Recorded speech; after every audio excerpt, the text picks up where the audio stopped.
मुसलमान को भी इस जिले में खेत होने चाहिए।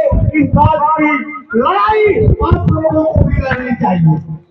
आज हरिकेवल प्रसाद आदरणीय माननीय हरिकेवल प्रसाद जी का जो संघर्ष रहा है वह साधारण संघर्ष नहीं रहा है।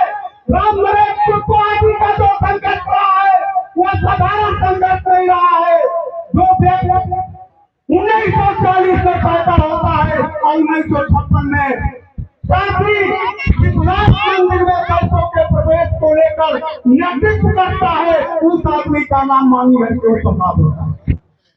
माननीय हरिकेवल प्रसाद जी मैं उस दौर में आप सोचिए 1940 में पैदा होना, 1956 में जाकर दर्शकों के प्रवेश के लिए काशी विश्वनाथ मंदिर में नेतृत्व करना, क्या उम्र रही है। उनके जो कार्य हैं, उनकी जो विचारधाराएं हैं, उनका जो संघर्ष है, उस संघर्ष उनके कार्यों और उनके विचारधाराओं को जीवन और अमरत्व बनाए रखने के लिए इस जनपद में उनके नाम पर संग्रहालय होने चाहिए, उनके नाम की मूर्तियां होनी चाहिए, उनके नाम के स्मारक होने चाहिए। इस बात की विराई मैं मंदिर समिति के लोगों से कहना चाहता हूँ और तमाम संगठन काम कर रहे हैं। इन सवालों को लेकर उनको लड़ना पड़ रहा है, शासन और प्रशासन कर लेने की जरूरत है।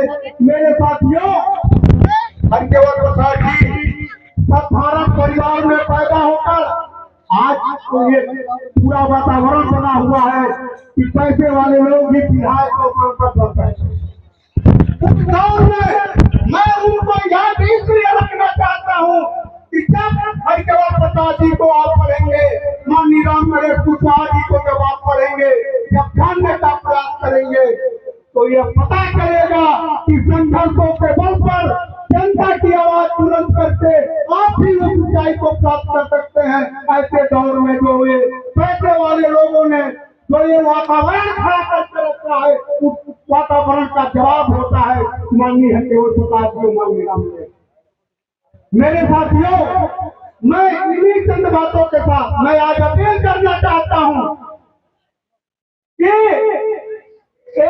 जनपद देवरिया में माननीय हरिकेवल प्रसाद जी से कोई बड़ा नाम नहीं, कोई बड़ा संघर्ष नहीं है।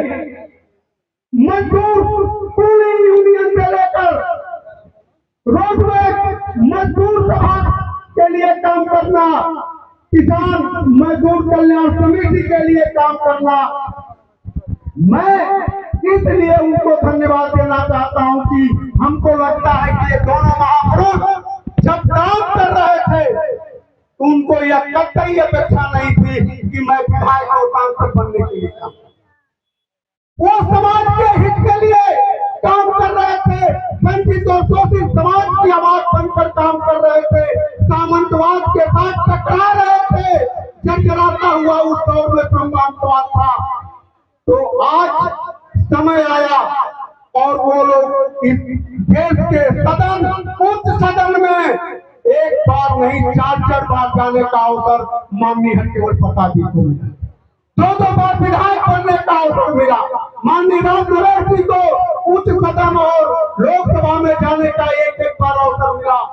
यह प्रदेश, मैं यह बात इसलिए कह रहा हूँ कि जब भी मैं देश के किसी प्रदेश में जाता हूँ, वहाँ यदि उत्तर प्रदेश के देवरिया जिले को कोई पहचान मिलती है तो वह पहचान माननीय राम नरेश कुशवाहा और माननीय हरिकेवल प्रसाद के नाम की।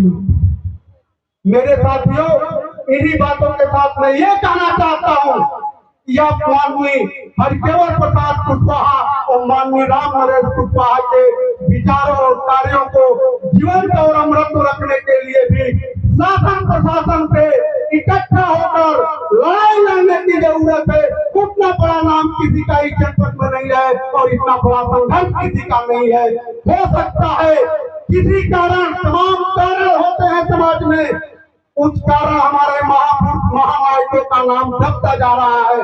मैं ये आवाम के साथ कहने जा रहा हूँ कि आप शासन और प्रशासन से इस विषय पर चिंतन करिए, बैठक करिए और शासन प्रशासन से इनके कार्यों और विचारों को मर्त बनाने के लिए इनकी मूर्तियां, इनके स्मारक, इनके नाम पर संग्रहालय, इनके नाम पर जिले स्तर पर पुरस्कार जैसे कार्यक्रम निर्धारित करवाइए। इन्हीं बातों के साथ मैं अपनी बातों को विराम देता हूं। आप सभी लोगों को जो है जय हिंद।